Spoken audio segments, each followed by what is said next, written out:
Hello, welcome to my channel. आज हम पढ़ने वाले हैं BA honours political science semester 2 की unit second ideal type of bureaucracy by Max weber.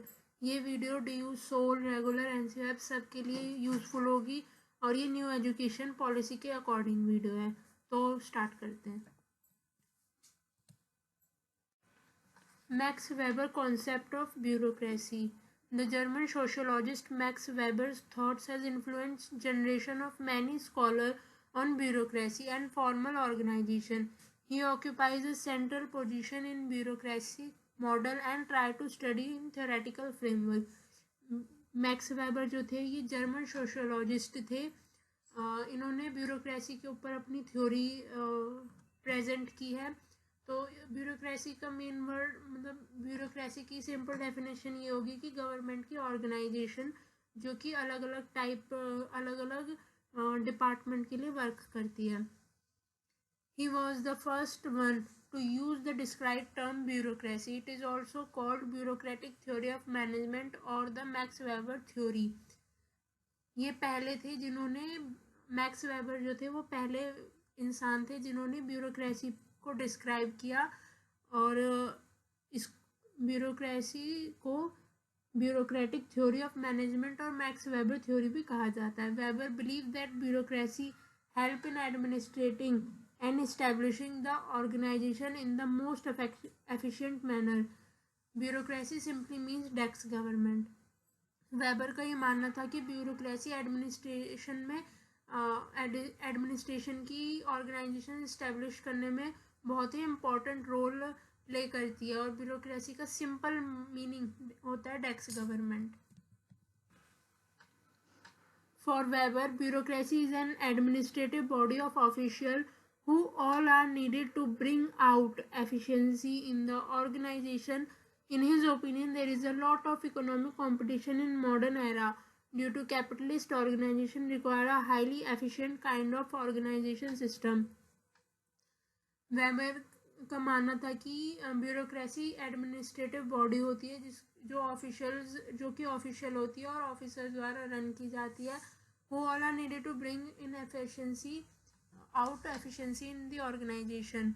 उनका ओपिनियन था कि आज के मॉडर्न एरा में इकोनॉमिक कंपटीशन बहुत ही हाई है, तो कैपिटलाइज ऑर्गेनाइजेशन होनी चाहिए और उसके लिए एक हाईली ऑर्गेनाइज सिस्टम होना चाहिए जो कि ब्यूरोक्रेसी से हो सकता है, ब्यूरोक्रेटिक थ्योरी के द्वारा अपनाया जा सकता है। The bureaucratic principle gave economic planning and maintained the stability in the market. Weber observed the capitalist system has undeniably played a major role in the development of bureaucracy. जो bureaucratic का principal था main वो economic planning था और market में stability maintain रखना था। Weber ने कहा कि कैपिटलिस्ट सिस्टम जो है हमारे डेवलपमेंट में बहुत ही मेजर रोल प्ले करता है, क्योंकि capitalist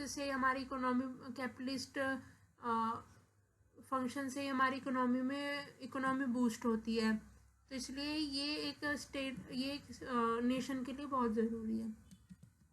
max Weber characteristics of bureaucracy. Weber ने ब्यूरोक्रेसी के अलग अलग करेक्टरिस्टिक्स बताए। Division work with high specialisation, function defined by law, hierarchy and authority, assessment, selection of employee for their technical competence, social relationship according to position held, the employee regular wages, separation of ownership and employee function. Max weber की जो characteristics है उनको हमने define करके दिखाया इसमें। Division of work with high specialization. The task of the organization should be divided on the basis of number of specialized function. Every employee is specialized and efficient in one type of job. This ensure increased productivity and efficiency of the organization as a whole. इसमें division of work में ये बताया गया है कि जो labour का जो एम्प्लॉय का डिवीजन हो वो इस बेसिस पर हो कि वो उस स्पेसिफिक टाइप के काम में बहुत ही हाईली स्किल्ड हो। जिससे कि उसकी प्रोडक्टिविटी इंक्रीज हो और वो ऑर्गेनाइजेशन के लिए बहुत ही अच्छे मैनर में काम करे. Function defined by law. Bureaucracy operate in accordance to complete strict adherence to formal rule. These written formal rules and regulation have been stressed by Weber. Weber के अकॉर्डिंग ब्यूरोक्रेसी तभी operate हो सकती है जब उसमें रूल्स एंड रेगुलेशन हो, basically formal rule. तो उस इसके बारे में इसमें बताया गया है. अब आगे hierarchy and authority. Hierarchy hold an important position in rational type of bureaucracy. The concept of hierarchy hold lot of importance as administrative system is heavily structured in subordinate services and management position. Each lower officer is under the control and supervision of higher one. This system offers the governor to appeal the higher authority the decision of the lower authority in regulated manner. Basically इसमें एक ही जो एक concept है hierarchy का administrative system में, वो इस management के अकॉर्डिंग है कि हर लोअर ऑफिसर जो होगा उसके ऊपर एक हाई ऑफिसर होगा सुपरविजन के लिए. जो भी कुछ इम्प्रूवमेंट होगी या मतलब इम्प्रूवमेंट होगी या फिर कुछ होगी वो उसको रिपोर्ट करेगा अपने हायर वन को. Lower one officer higher one को अपनी प्रेजेंटेशन देगा. Assessment and selection of employee for their technical competence. The employee is appointed on the basis of free and fair selection, and this selection is based on tender, exam and diploma, which also requires special training program for the candidates. The assessment is based purely on the capabilities and performance of the candidates. जो employ की जो appoint करने का जो process होगा वो free and fair होना चाहिए सिलेक्शन का.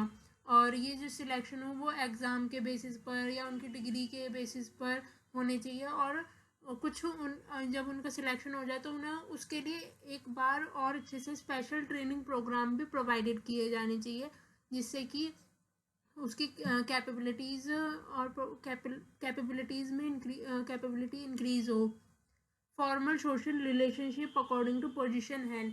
The concept of impersonality should be followed in bureaucratic form of organization. The relationship is based on formal social aspects and not on irrational sentiment. There is no space of personal likes and dislikes. The commands of superior to the subordinate are based on impersonal order.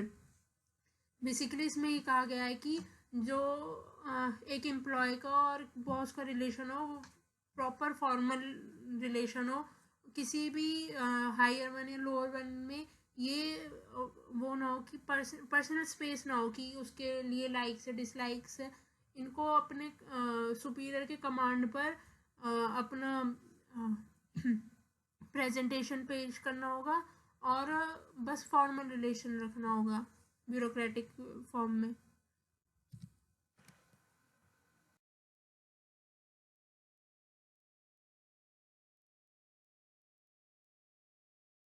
Thanks for watching. Like, share and subscribe my channel. Thank you.